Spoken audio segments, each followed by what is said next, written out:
Hey guys, it's Matt here from BMS, UAF, whatever. I'm just some guy on the internet. But today I want to talk about radios. So Richie's been working on an alternative to IVC that's going to have a lot of nice features. It'll let you switch audio devices easier. It isn't tied to TeamSpeak's tech, so we can use more modern codecs.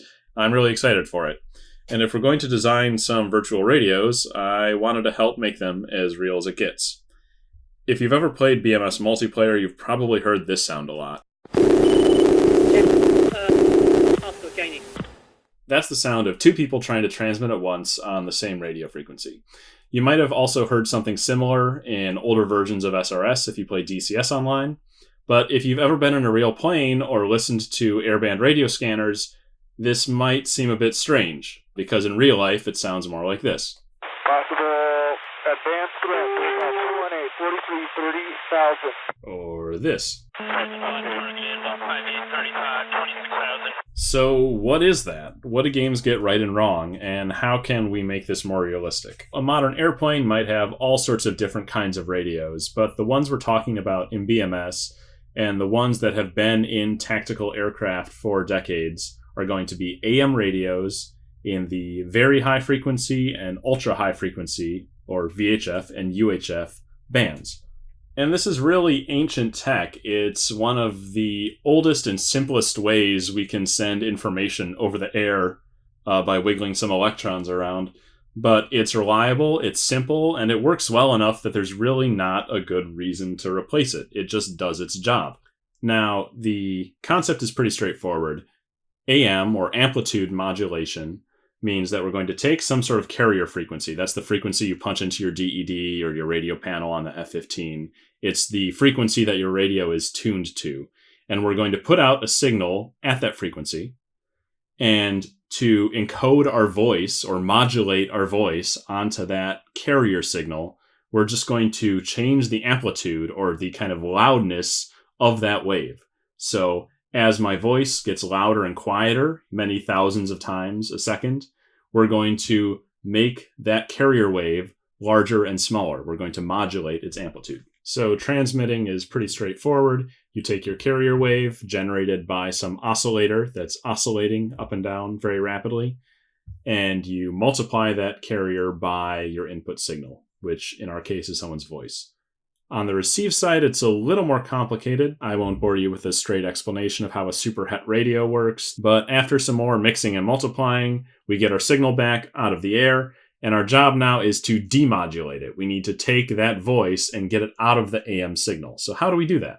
Well, we use something called an envelope detector, and what it does is it uses some really simple electronics to trace out the shape of the AM signal, because that kind of shape or envelope is actually the modulated voice. And this works great when we have a single transmitter and a single receiver on one channel, but as soon as we have multiple transmitters, things start to get a little weird.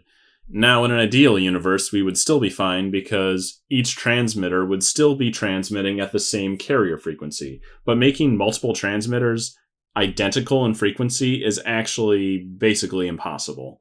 Right? These things are oscillating at millions of times a second, or to use an old-timey phrase, right, millions of megacycles per second. And trying to get those perfectly aligned to each other, perfectly oscillating at the exact same rate, is a very difficult thing to do, especially if you don't have really, really expensive electronics to help you.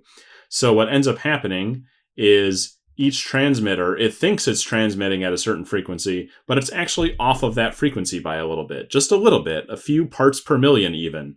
But when you're talking about millions and millions, or tens of millions, or hundreds of millions, a few parts per million turns into many hertz.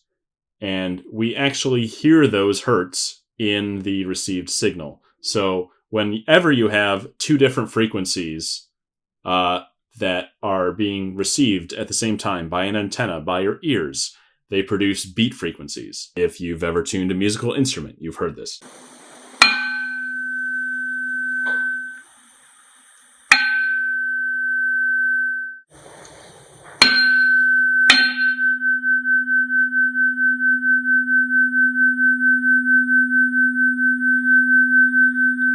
And so now we have two or more carrier frequencies, which are in the many megahertz, right? Way higher frequencies than you can hear, but the beats between them are inside the audible range, kind of inside 15 kilohertz for adults.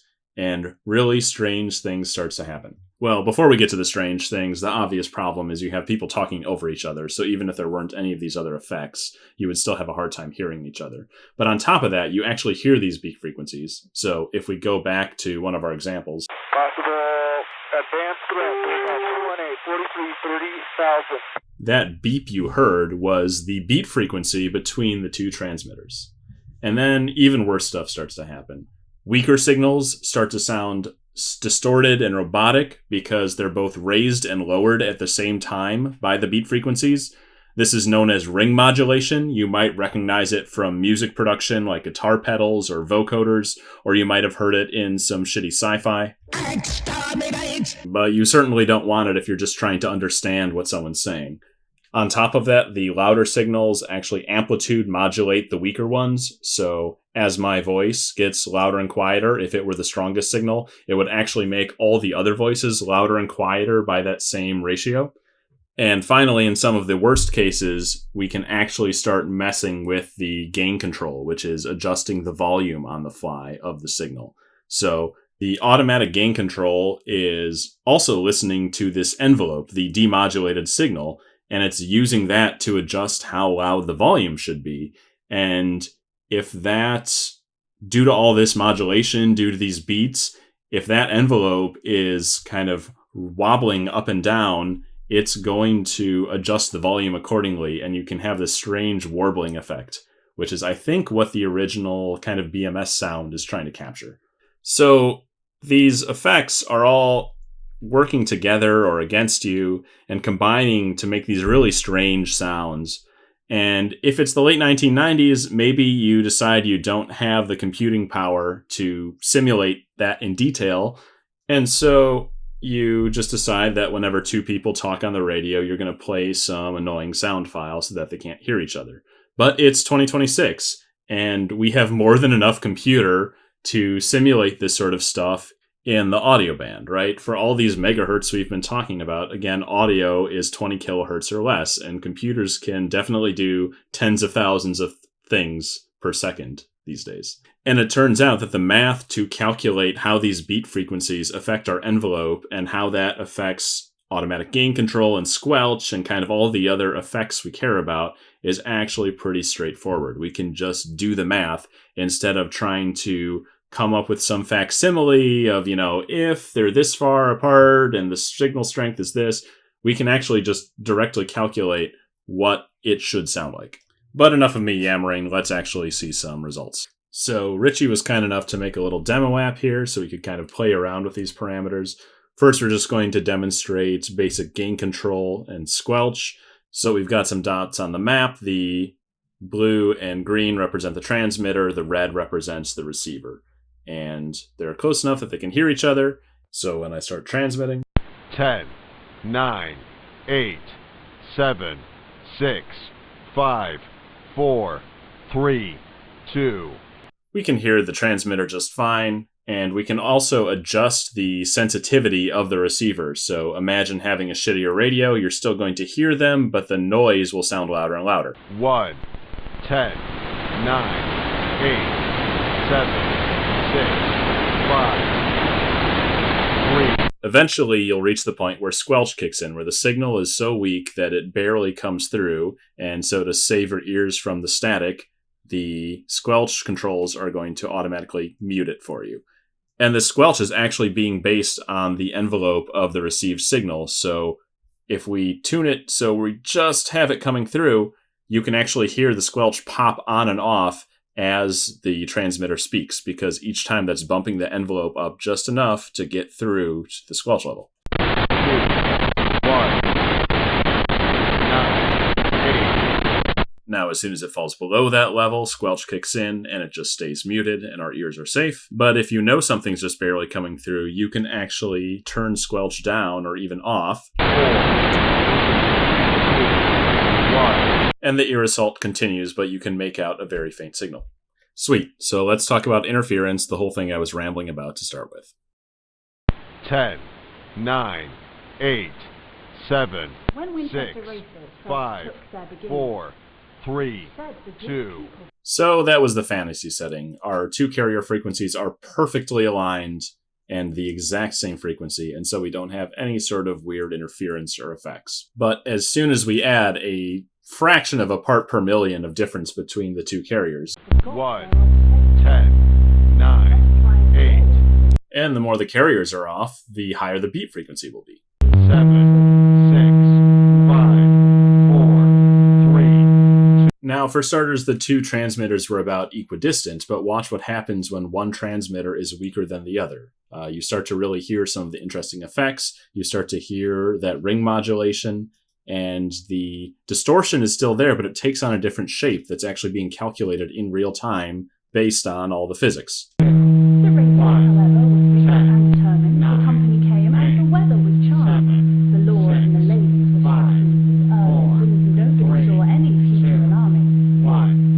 Only old Saint was informed. And because we're calculating this all based on relative powers, then if my wingman's yammering, I'm going to be able to hear them much better than someone quite a ways away, because their signal is going to come through that much stronger, and there will still be some interference, but I'll be able to make them out much easier. 7, 6, 5, 4, 3, 2, 1. Conversely, if both my wingman and number 4 can't shut the hell up, 10, 9, 8, 7, 6. So that's a quick demo. I'm sure it's not perfect. I'm sure there's lots of things I'm not considering, and I'm hoping that it'll grow with time, but I'm hoping it's a good start, and I'm really looking forward to developing it further with additional feedback. One thing I really want to add is taking airplane velocity into account, because those velocities are going to introduce Doppler shifts in the carrier frequencies and in the beat frequencies. And you can actually hear this in real recordings. As planes maneuver and their closure to the receiver increases or decreases, the beat frequencies actually ramp up and down. 21, 8 plus 35. I just think that's pretty neat. Anyways, thanks, and I'll see you around.